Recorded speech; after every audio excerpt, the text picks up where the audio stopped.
Awesome. All right. I think I'm recording. Does it show that I'm recording on your end? Yes. Okay, good. All right. Yes, we are recording.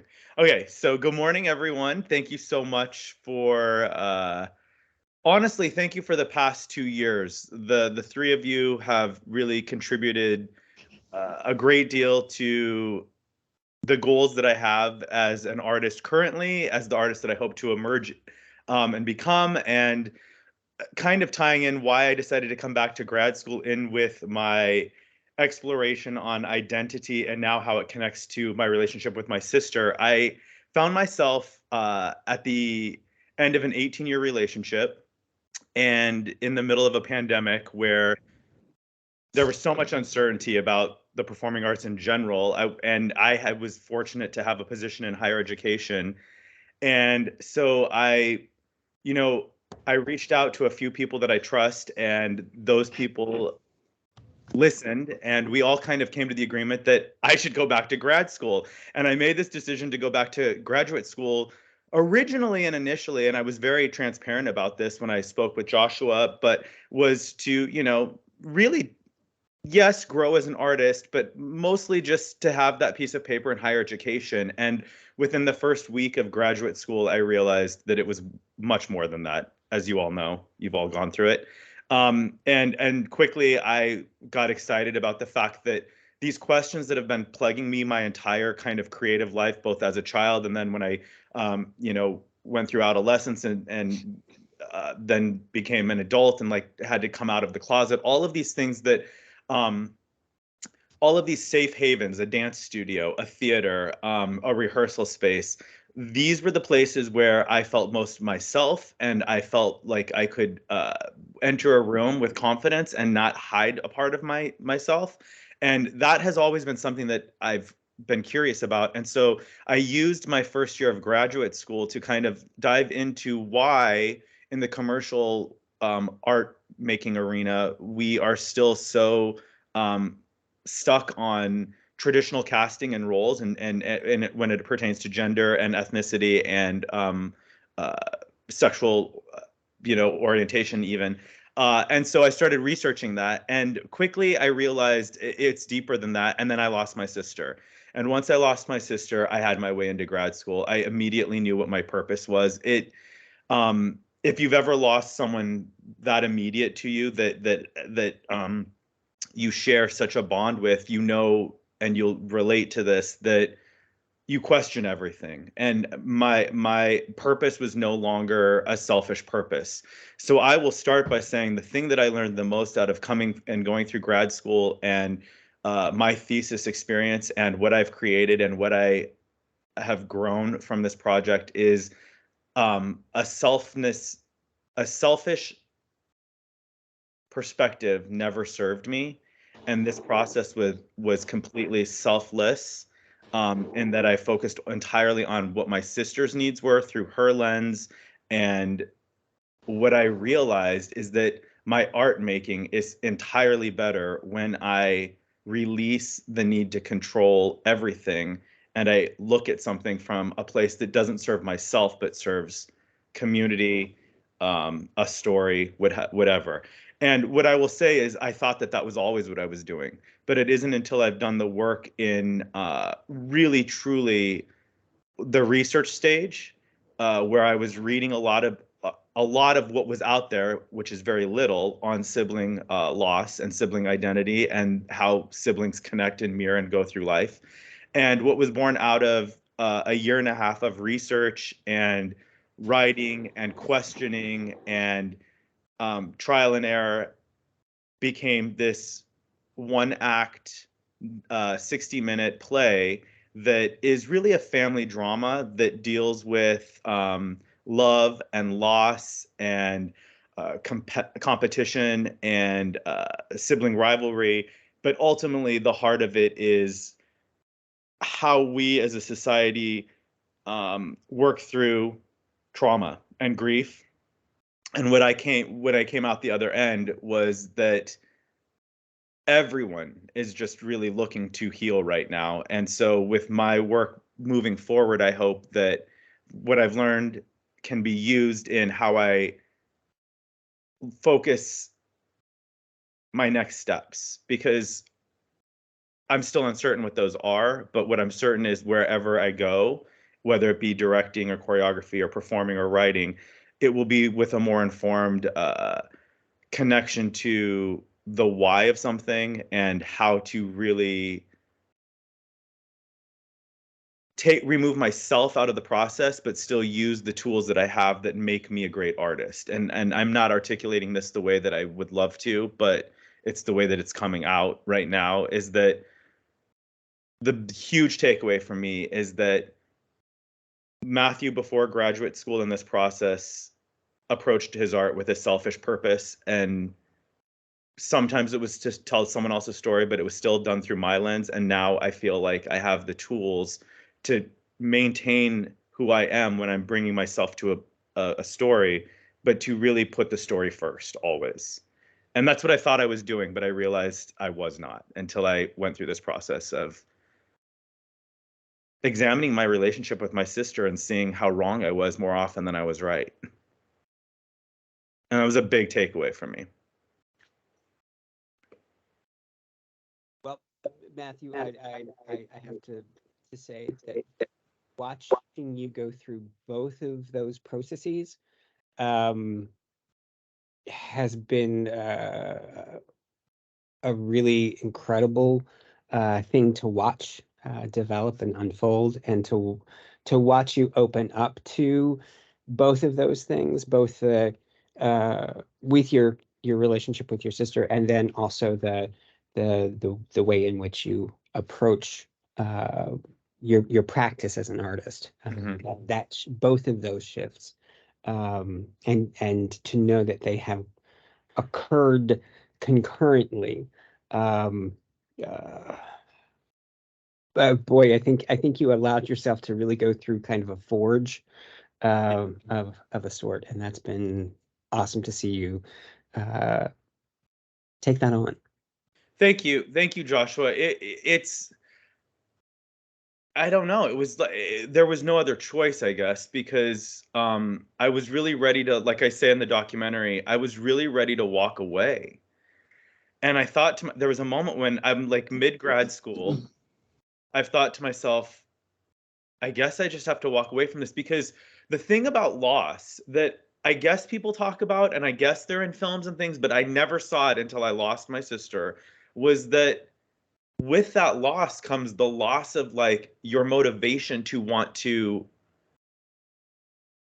pursue what you were pursuing, because it seems counterintuitive at that point. It no longer feels like it's going to serve anything. And yes, it has been explored in films. Obviously, we look at grief and we see things, and you cry in a movie when they do a good job of dealing with the grief. But what I'm curious about, and I would never have been curious about this had I not entered grad school and not lost my sister during that time, is why isn't grief and loss more a daily conversation in our art making, and how can it be a daily conversation in our art making, and how would that shift how we treat society when they age and they get older, because I think it would, because I think there's a lack of empathy in art making once someone gets to a certain age. And in Hollywood you obviously see it when now even men, but especially women, when they would hit 40, it was like, okay, now they're playing the grandma and everything. They can no longer be the wife. And so like questions like that, so like I think that will impact the greater scope of how we kind of look at age in general, but especially, I lost my sister, she was 2 years younger than I was. So it's like just grief in general is not being it's not a part of the daily conversation. It's a part of the conversation when you lose someone, and then you mourn them, and then hopefully you're over it. But who is over it? No one, as far as I can tell. Yeah, and I think those might be things that we can talk a bit about as we move through Sure. today's All right. conversation. Um, uh, as we head toward the committee starting to ask you some questions, would you do me a favor and introduce everyone? Absolutely. Do you want who do you want me to throw it to first? Let's start with Barry. Barry? Okay, so Bari Newport is a brilliant human being and a wonderful artist and friend. And we reconnected 5 or 6 years back, I guess, at a friend's wedding. A mutual friend was getting married. It was a destination wedding, so we were kind of in this location for 3 days, and it was a lot of fun. Our friend threw a beautiful party for her friends, and during that time, Bari and I just started, conversing, and like we struck up a conversation. At the time, she was the producing artistic director of the Penobscot Theater in Bangor, Maine, which and Bari, I'll let you do the rest of this, but what I think where Bari thrives is Bari has always put community and theater first. Like her whole purpose of theater is to create community and cultivate art and that community. And I'll use the Bangor, Maine region as an example. When Bari entered that location, theater was the last thing on the radar in that town. And I think, and I'll let Bari speak to this, but it was pretty much like a small, town in a logging community that had kind of been run down. Like, not, I don't know if run down is the right word, but definitely it had lost its heart. It had lost its main street. And Bari brought back the heart of Bangor, Maine, in providing not only that community with a theater, but also with educational programs. And I'm going to let her explain a little bit what she did, but she not only started a theater company, but she understood the importance of like having housing for the theater. And like if you want a theater to thrive in a community, you have to bring in guests from other communities and help build that community. And so I think she just did a brilliant job of that. And so I came to work with Bari when she invited me and my ex-creative partner to direct and choreograph the main professional premiere of Matilda. And I think the budget, I could be off on this, but it was around $250,000. It was a large scope budget for this small community. And so obviously Bari was taking a big risk on bringing two people that, yes, she'd known for a very long time, but had never worked with professionally. She relied on the information that we provided with her and then just word of mouth and our friends and everything. But she took a big risk, and I was really proud of what came as a result. And then from there, I just knew that Bari would be the person that should be guiding me through this. And since Bari has left the Penobscot to take up a position as the producing artistic director at the Gable Stage outside of Miami, Florida. So without further ado, I present the Bari Newport, whom I love, and such an artist and brilliant person in every way. What do I do? So Bari, if you would like to pose the first question to Matthew.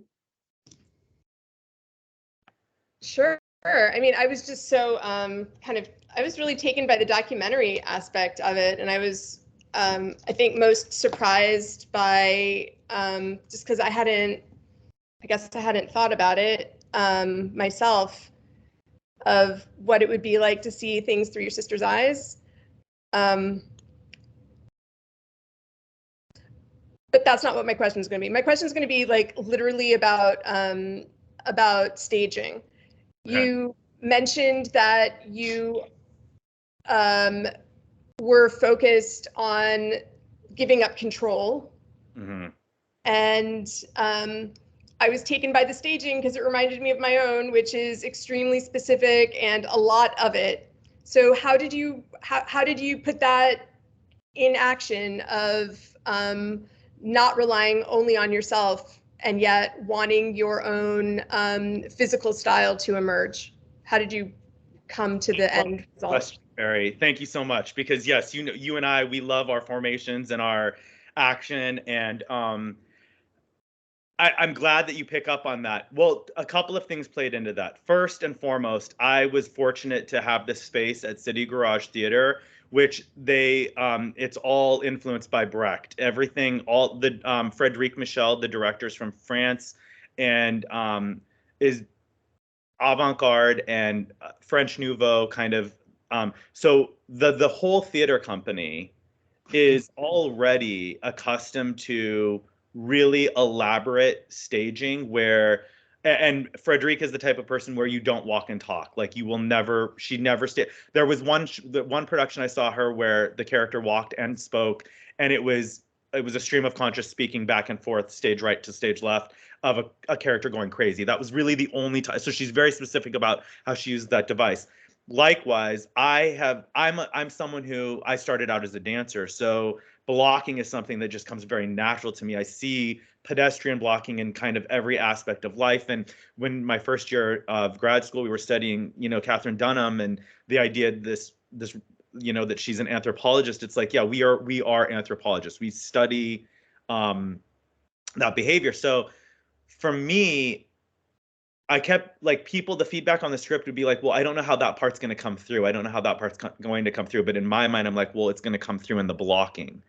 So I knew very much how the shapes that I wanted to make and the repetition that I wanted to see, and a lot of circular, because Shuri and I were always, cat and mouse. Like, we love each other, but we hate each other, and we're competing. And so when I first sat down with the actors, I explained to them that, there will be things that I want to achieve, but if I say, like, walk stage right, turn, make one circle, and then stop and deliver your line, and you try it and it doesn't feel right, or if in your process of trying it, as you're walking to stage right, you turn left and come down stage and it feels more natural, then let's look at that. And it was kind of that kind of a conversation throughout. Or more often, it would be like, okay, you all are stage left on a table. I would talk through the next sequence of what I wanted to happen out loud. I would say, what needs to happen in between this scene to the next scene is that we need to show that Shuri and Matthew have had a big fight. So how would it feel if, Anthony, you go upstage and Angela, you go downstage, and you counter each other and come around? And I should have also prefaced this by saying that before we started even blocking that first night of rehearsal, I sat down with the blueprint of the stage and I showed them. I set the stage in quadrants, like I made past, present, and future. And so we kind of set rules. And what was really great, and what I've never done with actors before, is I shared the rules with them. In doing that liberated me from having to worry so much about them feeling uncomfortable doing the blocking. But I was really lucky, in all actuality, Bari. They all three knew how to take direction like that, because they're used to very choreographed blocking and direction already. So it was not as much of a challenge as it was just, it took a little time, because there's a lot, like, as you noticed, there's a lot of, like, moving. And it was really hard because we only had 2 days of tech. We had 1 day of Charles, the technical director, came in to see it, and then the next day he did the cue to cue. That's not a lot of time. And that was the day before our show. There were over 45 lighting cues in this 60-minute piece. So that's, a lot. Did I answer the question? Yeah, I mean, just in my own experience, I think it's, like, really freeing and, like, what a relief. But one has to, like, give up their own, for me, I have to, like, know that it's not going to be exactly as I imagined. It's going to be something slightly different when I, like, release, here are the rules. We're going to be working in circles. But then it's, like, more of a, collaborative and Bogart-y, it's more fun. It's more fun for me. It was fun until something's not happening the way that you want it to happen as a director, and then it's less fun, especially when you're working with your partner and their friends, because then you have to say, and I did twice. I said, okay, well, we tried it that way and it's not working, so now we're going to do it this way. And it was kind of just, like, as simple as that, really. And they were all on board. The other beautiful thing that I had was that all three of the actors cared so much about this material. Like, before we started the rehearsal process, I invited them into mine and Anthony's home, and we had dinner, and we sat down and we talked, and we did a read through.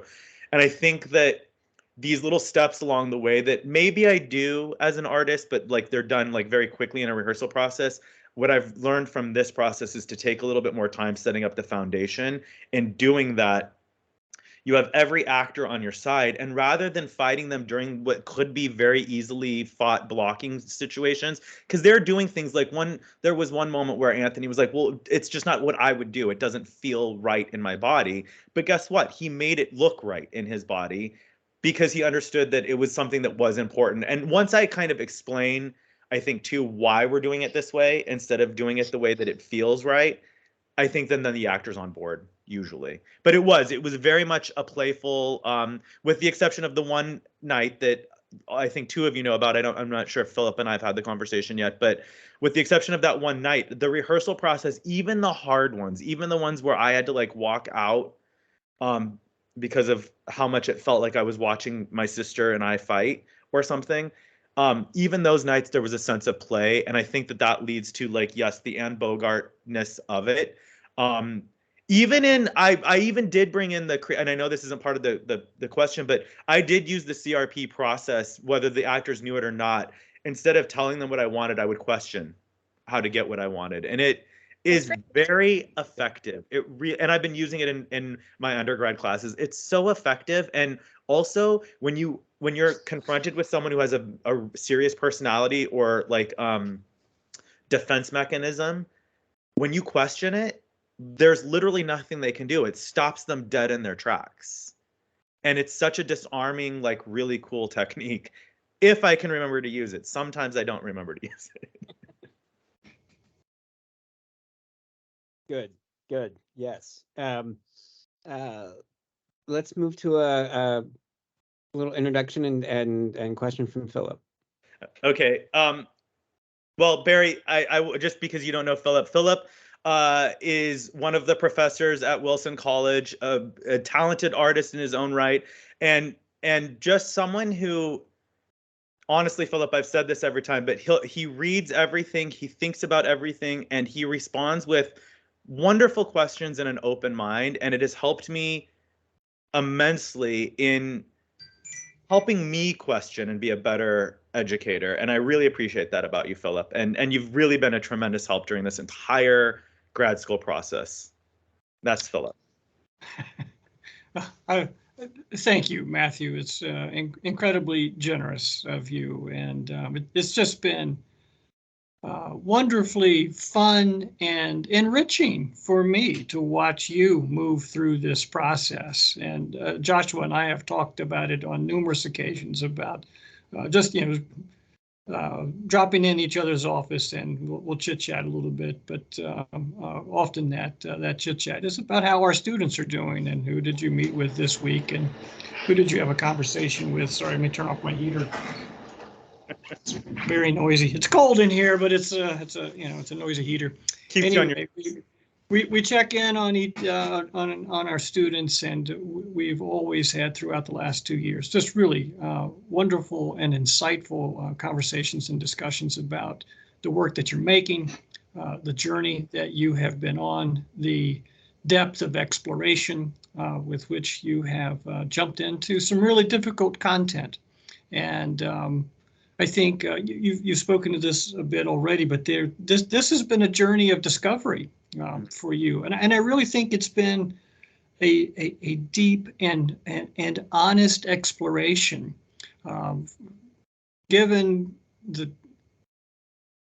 what you've been able to share with us, what you've been able to produce, obviously, but then also what you've shared, and that's, and I think I've mentioned this to you before, but it's just incredibly generous as well on your part, Matthew, to open up as you have and talk about and write about all these many layers of not just grief, but relationships and history and I think you've done a great job too connecting it to the texts, the required readings, which has been great too, right? That's always fun for us on the faculty side to see how students are linking ideas to required readings, and if there are connections there, that's always a bonus. So anyway, it's been an absolute pleasure and an honor. And Bari, I've heard so many wonderful things about you and your work, and so it's a pleasure to put a name with a face and connect a little bit here. Thank you for your work with Matthew, because Joshua and I and the folks here at Wilson, we can't do it by ourselves. We really need the input of outside folks, mentors who are capable and committed and careful readers and constructive, critical thinkers. That means a lot to us for the work that you bring to this. So thank you for that. Matthew, my first one, actually, I'm going to sort of dovetail a little bit on the Bari's question here, because I think you may have answered. I've got so many questions, but so it's hard to sort of decide which one I want to go with. But you talked a little bit about this, I think, already in terms of some of the staging and letting go. But you write in your context statement that more than anything I've learned throughout this writing process, the darkest hours of life are often filled with the richest memories, devastating realities, and necessary discoveries. It was in this process that I recognized how much I missed my sister's ability to create and implement a boundary. She had been creating them her whole life, and in turn helped me to do so too, which I thought was really insightful and interesting. And I think you just may have spoken a little bit about that with the staging, letting go, although setting up some rules, past, present, future, so the stuff related to blocking. So I'm thinking about maybe some other examples here. Can you give some other examples of how creating or implementing boundaries informed either the writing, the directing, and or the choreography in this piece?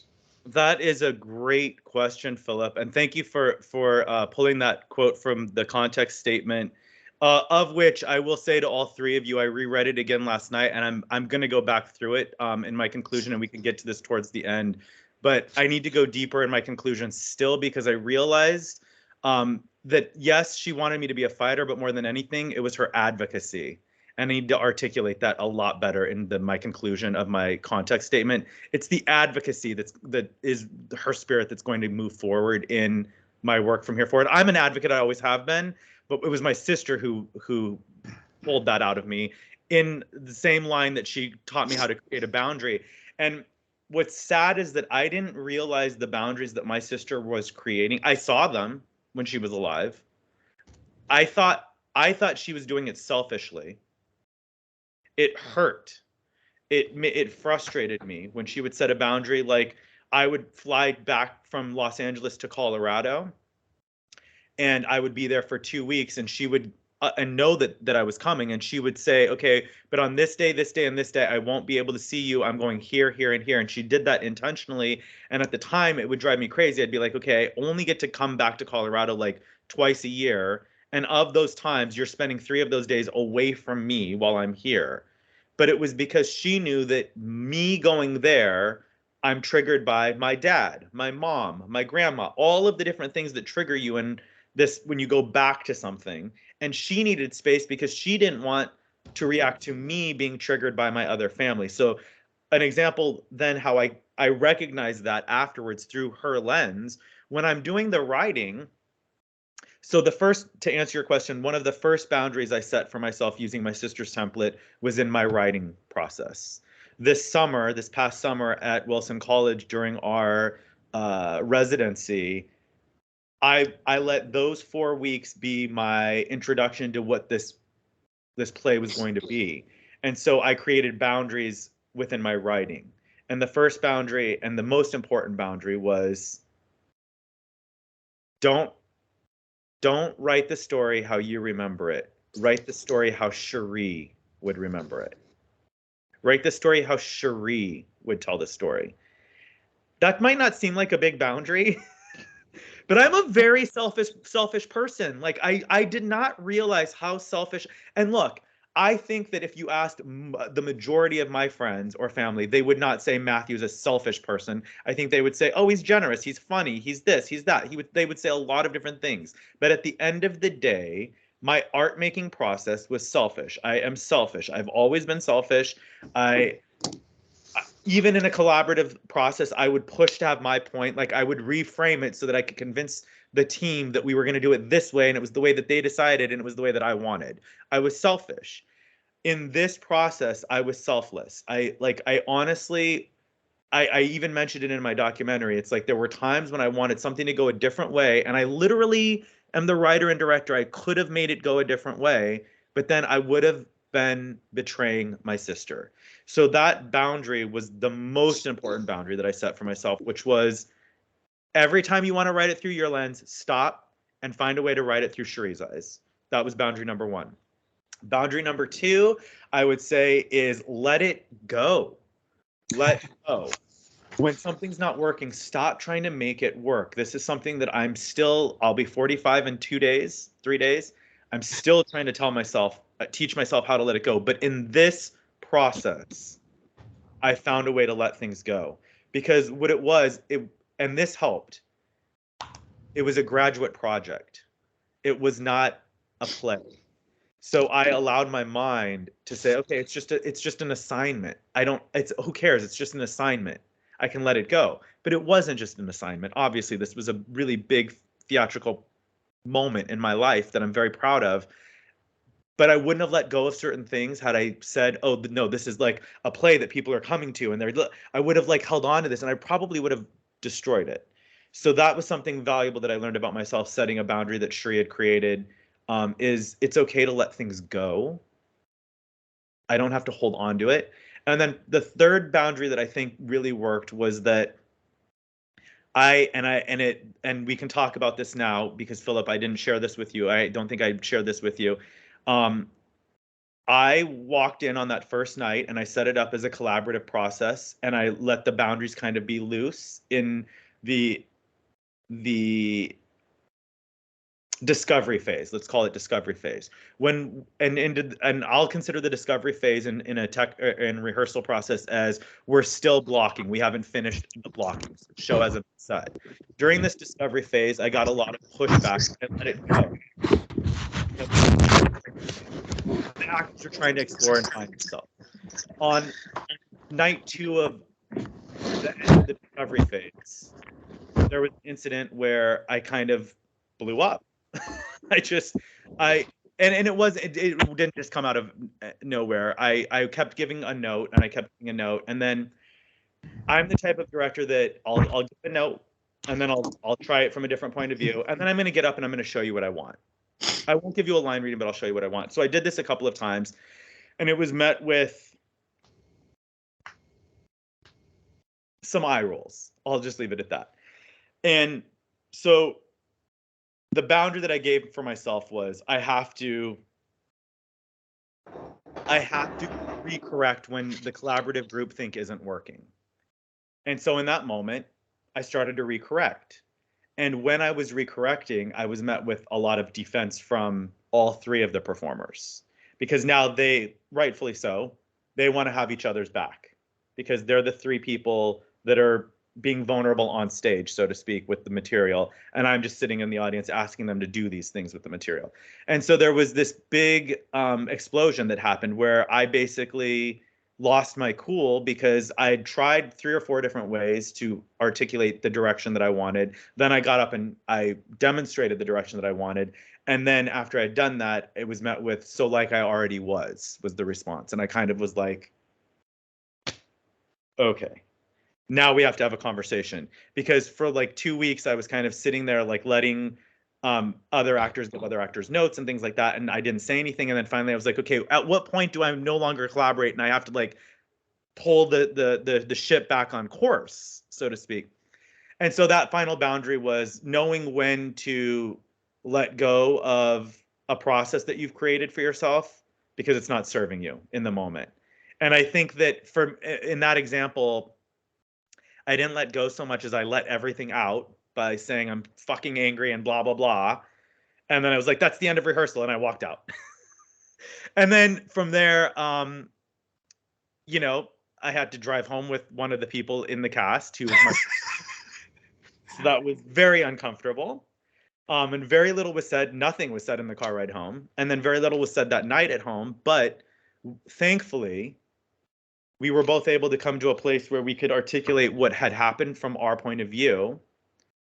And from there, I could go back and say, okay, well, this is how I'm going to assess it and address it as a director. And what I did was, because the play is about family and it's Italian, I had always had the intention of the night before opening, I was going to take my cast out for an Italian dinner and talk to them about how my family would do a Sunday dinner and bring all of this tradition into it.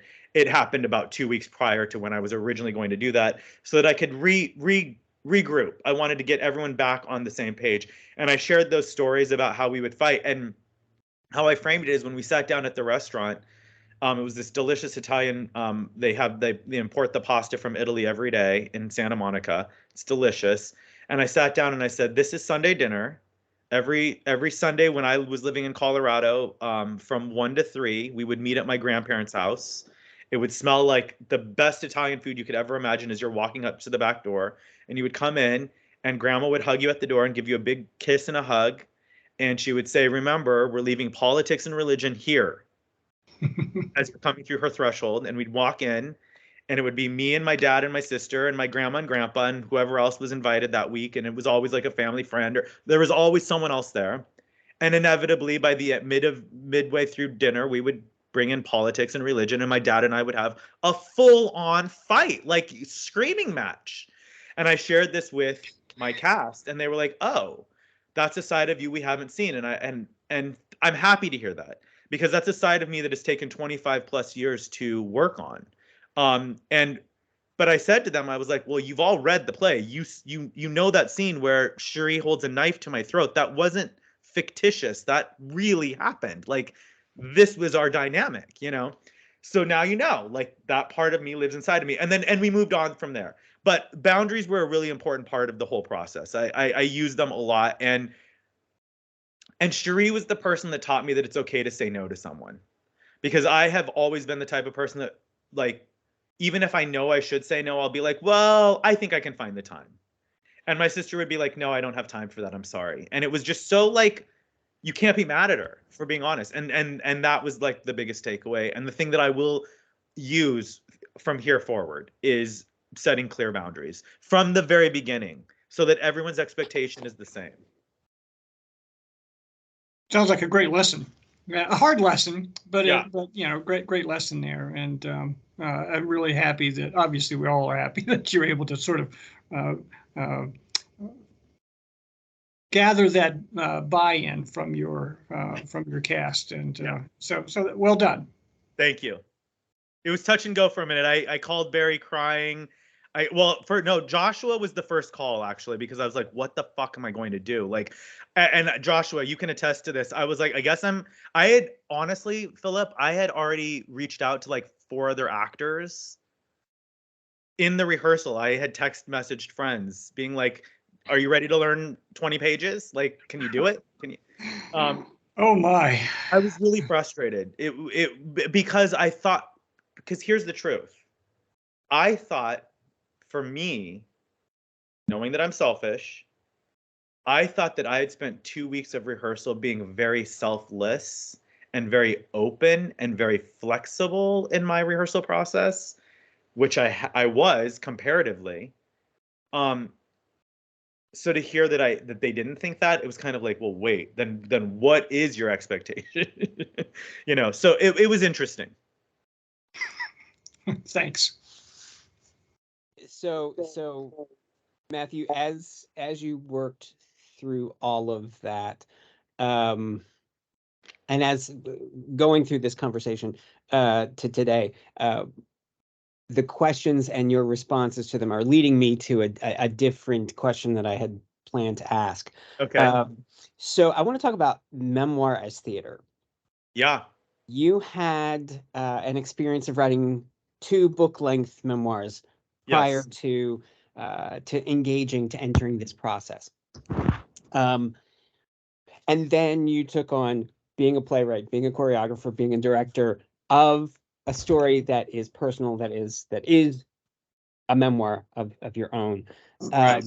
It would be very, very easy for the final product to sort of devolve into to being maudlin, but you avoided that.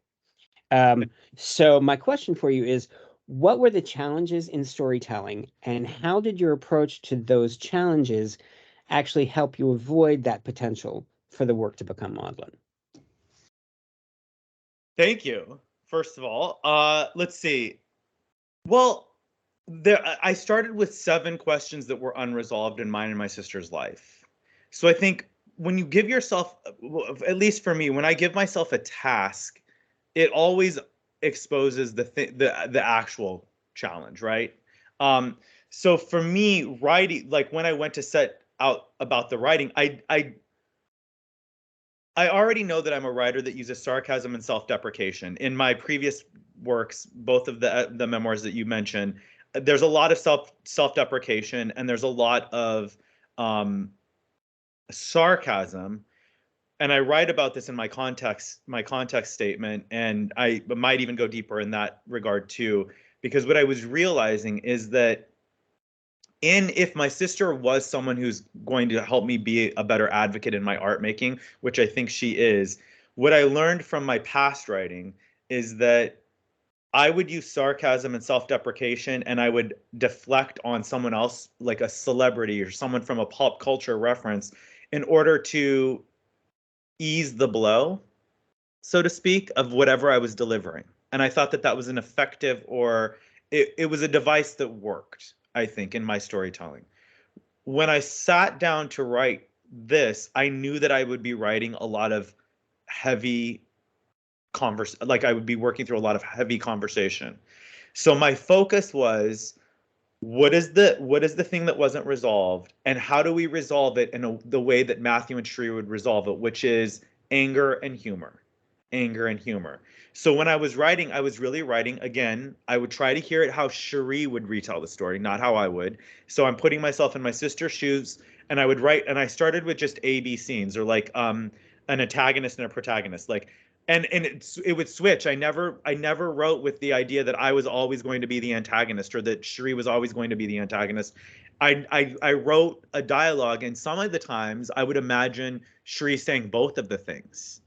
And then I went in and put Matthew and Sheree. So honestly, it was really less about not trying to have it be something and more about what it really was, which was these highlights. And I don't want to expose all of them. I mean, they're there in the play, but like I don't necessarily, I keep some of them in an abstract world. But there was a moment when my sister and I had a conversation about our parents as adults, and how they're both like, they've really gone off the deep end, and my mom was in the QAnon and this and that and the other. And this is a scene that for me, when I was writing it, was just tragic. Like, it still is tragic. The idea that like I've lost my mom to like a very intelligent woman who ran the West Coast of the United States Post Office is like fallen into this like delusion of a world that doesn't exist. And my sister and I would have these conversations, and they weren't funny. And so when I'm writing it, I'm like, okay, but we have to find the funny. We have to find the light. So then it is funny. It is funny when your mom says, I love you. I love your gay partner. I love this. And I'm going to vote for Donald Trump. And then you turn to her and you say, but mom, I don't think he treats, the gay community. Oh, well, his lawyer's gay. That's her response. Like that. So like those are the moments that I put in the script. It's like, that's life. And I don't know that I'm answering 100% your question, Joshua, but here's what I will say. I did not write with the intent to make it funny or sad or dark or powerful. I wrote with the intent to tell the stories that my sister didn't get to tell in a way that she would want to tell them rather than me. And she is a positive person. So even when she was talking about something like cancer, or when she was talking about like when she, was the victim of a sexual assault, she did so with a sense of humor. And I think that played into my writing, because as much as I want to be my sister and write from my sister's point of view, obviously my point of view is still going to come through in the dialogue at the end of the day. And so I think it was kind of just like having her in the back of my mind. So, so I buy that from the perspective of the playwright, but you weren't just the playwright. You were also the choreographer and the director. Copy that. Yeah. Yeah. So okay. Integrated. How? Yeah, I see where you're going. Interdisciplinary artist. Yeah. So then from there, and truthfully, when I'm writing that, I will say, and those are the moments where I'm writing as Matthew, not through the lens of my sister. I am writing it thinking how I'm going to direct this, or how I see this like living off of the page. Now, prior to you suggesting or questioning whether I thought about it being a radio play or not, I had not. So that first scene that I did this summer, I wrote it like if it were a play and how it might live. Once I had that luxury of it being a radio show, I could do kind of anything I wanted with the writing because I knew that some of the things could be achieved practically and the rest could be described. And so that's how I worked in. That's how I, took my writing and brought that into my directing. I was like, okay, in this script, what in this script needs to have life? Like what needs action? What needs movement? What needs to the visual imagery or tableau of these words that can juxtapose how devastating it is.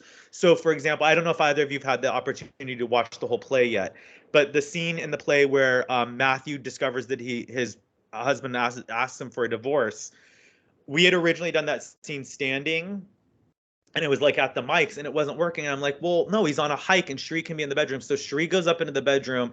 And so I would take like, if it was less about it being maudlin or, and it was more about keeping fresh energy and the idea that Sheree is either, because the other part that I haven't discussed is that there were 3 stages of Sheree. Sheree in the past as a memory, Sheree in the present, these phone calls that actually happened, and Sheree in the future, like Matthew imagining the conversations. So I think that my directing played into the comedy of it because I like physical comedy and physical action, and I thought that would be a great way to juxtapose some of those. Like, okay, another example, Sheree circling the chair, and it was all about this chair in the living room, that I write in the play was the only staple of our past, but really it was the truth. Like one day my dad got remarried and you walked into his house and it was like walking into a different life. Everything from our childhood was gone. Like it was like a sitcom where they decide to reboot and they do a whole new set dressing, but it has the same bones. That's exactly what it felt like. So that's tragic to me. When I wrote those words, that was devastating. Like in every direction, there's a religious symbol and a this and a that. And I'm just like, oh my God, this is not the dad I grew up with. And then there was the one chair. So anytime I'd be in town, my sister would literally call me and say, I'm going over to dad's, but I'm only going over there if you let me sit in the chair. And I'm like, what the fuck? Okay, fine, sit in the chair. She would not sit in any of Louise's furniture or anything. So taking that writing and making it comic, they're arguing over a chair. 2 grown adults are arguing over this cabaret chair in the middle of a center stage. It's like those kinds of moments I felt like played into keeping the otherwise heavy dialogue between Matthew and Sheree fresh and on its feet. It also helped that I had microphones because we could use them as props and we could use them as phones and we could use them as things that kept it kept a sense of play. I think everything in my directing and choreography and even in like the props that we used, and I thought about this while I was writing, how will we maintain a sense of play in an otherwise very heavy, dark, kind of every scene they're fighting, right? And that was another thing. Like when one of my friends read it and they were like, well, they fight in every scene, so I don't think I'm going to watch it. She came to see the play and she's like, oh. I'm like, yeah, because we fight in life with everyone. We go through life and we have a little bicker at a coffee. You'll be with friends and you'll be like, la, la, la, la, and then all of a sudden you're fine again. It's like, that is a natural part of life. But no one wants to sit through 3 hours of it unless it's, unless there's a purpose and a sense of play. And I think that I brought both in the blocking and how I moved the actors around the stage. And I think that even the harshness of the dialogue and the fighting was less harsh because of the comedy of the circling each other and like the going over the chair and because it was always playful.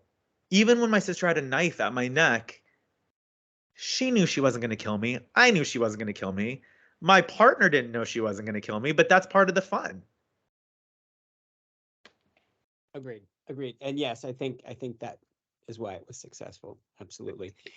We have about 9 minutes left. Bari, do you have a final question? I do. And then I want to hear, before we go, I'm curious as to what your definition of maudlin is, Joshua. Part of me wonders if just the whole notion of being maudlin is an outside perspective. You know what I mean? Like, how does the creator know? That's a good question. How does the creator sort of develop a litmus test for are they sliding? Yeah. I'm not sure that there's a set single answer to that. I think part of it is always looking for sort of where is that true north in a work, and trying to ascertain, all right, am I doing justice to the story, or am I doing what I want to the story? Uh-huh. And avoiding that, particularly when the work is personal. Which is challenging, but right. but that's again where it played in to say to the, and I don't know that I'm going to do this every time, because if I'm working with 20-year-old dancers in Los Angeles, I don't think I want the experience to be collaborative, and I'm just being fair about that. You know what I mean? Like, you have 2 hours to set something, but I think that having professional actors who understand the material and the journey that the audience needs to go on in order to understand that Matthew and Shree were each other's best friend. I think that they played into it too, and they helped make sure that I wasn't going to get in my own way, especially Anthony, because he knows me and he's watched this entire process, so he knows how important this is. There were a couple of moments where he'd pull me aside and he'd be like, "Hey, are you sure you want to do it like that? Like, have you thought about it? Like, what if you tried it like this?" And then I went back in and I tried it like that and it worked. So I'm open to hearing a good idea from anyone. And I will take a great idea from anyone and give them credit when credit is due. So, but I think that played into it too. But ultimately, I think it was us trying to find a sense of play that saved me from the, Yeah, I got it. Yeah. So here's my question. You talked in many of our more recent conversations about part of this experience being to be able to package it or replicate it or have it happen again in some other way, or have other people do it. And in watching it, I'm wondering and hearing about the 7 questions, like, is there a way to package it as, like, in a way that you can help somebody else create their own using this as a method? That's a really interesting thought. Originally I had a lot of different ideas, but lately I've been toying with this idea of reaching out to enrichment programs, specifically in areas where there's a lot of grief or heavy trauma, or, and offering this as the act 2 of a 2-part play. The first act is you spend a week working with the students, playing activities, mirroring games, some of them acting games, some of them, mental health, more connected with mental health advisor. I would obviously be bringing in someone who has some sort of PhD or degree, which I can partner with, like Dan Send, or people. I have colleagues who I can partner with. They could bring in the medical side of something to this, or the scientific side to something to this. But you go in and you do a workshop where you're playing, these games and things, but you're working through trauma and grief. And then from that week-long activity, those students, guided and facilitated by the actors in the play, that the help them create a piece that is act 1, and act 2 is a nostalgia radio hour, a play, and it is presented at the end. Now, I don't know if this is something that is at the high school age, if this is something in the college, higher ed area, or if it's just a community related thing and it has nothing to, it's not attached to academia at all, but maybe you partner with a college in that area or whatever. I feel like that is probably the best place for something like this, more community based, more driven in trying to help people work through trauma and grief, and then let them put that on its feet, and then end with my 1-act play. That's kind of where I see the life of it currently. That's not to say, I still think if you're a smaller theater company and you have a repertory season, this is something that, like, makes sense in a repertory season, to bridge the gap between like a bigger production and another bigger production. You have a smaller production where you have like a month or two. It's a minimal set. There's, you know what I mean? So it's a way to kind of like bridge a gap in a rep season as well. Those are my thoughts. Excellent. And in that you answered what would have been my final question, which is, where does this project point you? I think those are some great ideas. And I definitely see this lending really well, either in the college or community setting. Yeah, absolutely. I mean, the same could probably be said in a regional theater or community theater. It's like you could do the same thing. It could be a 2-week long process where, you know, you activate all the different people in your community, but it should definitely be community based. It should definitely be something that is the audience has a part in shaping the final project. Definitely. That's a great idea. Well, committee, this defense is pass or fail. So what say we? Pass. Pass, absolutely. Philip? Yeah. Aw, thank you guys. Proud of you, Matt. Absolute pass. I'm so grateful to all three of you. This I am a better person because of this experience and because of the three of you. And I can already feel a shift in, and I know my students do as well, but a shift in the way that I approach my classroom, and a major shift in what'll be next for me artistically. I don't know what that is yet. I'm not going to let this go anywhere. This will definitely have a life beyond school. But I don't know what's next, but I do know that I'm excited about the future, and I know that I'm even more prepared and informed, and that's really going to shape and impact, I think, the art making from here forward. And I'm excited about the advocacy part of things. I've always been like an advocate and like outspoken, so I'm going to try and find ways to bring that and grief into art, like a regular thing, like a part of the conversation, not just something that happens once in your life. You know what I mean? Excellent. Excellent. Well, I'm so glad that you came into the program and that we have you for one more summer. Yeah. Yeah. Exactly. Yeah. Yay. Well, thank you all. Congratulations. Thank Congratulations. You. And thank you to Bari and to Philip for working with Matthew. And Bari, I'm hoping that we'll be able to have you mentor another student. I love that. I love it. It's like very, you know, enriching for me. Awesome. So thank you. Thanks for the opportunity. I love you, Matt. Nice to meet you. And I love Wilson College. Didn't know about it. Now I do. I mean, love amazing. the Wilson College family and program. It really is. Yeah. Thank you. Thank you so much. Yay! I'm gonna Matthew. Defended. Yes. Thank you all. Yes. Everybody have a great afternoon. Thank you. Congratulations, Matt. Thank you. Bye. Bye.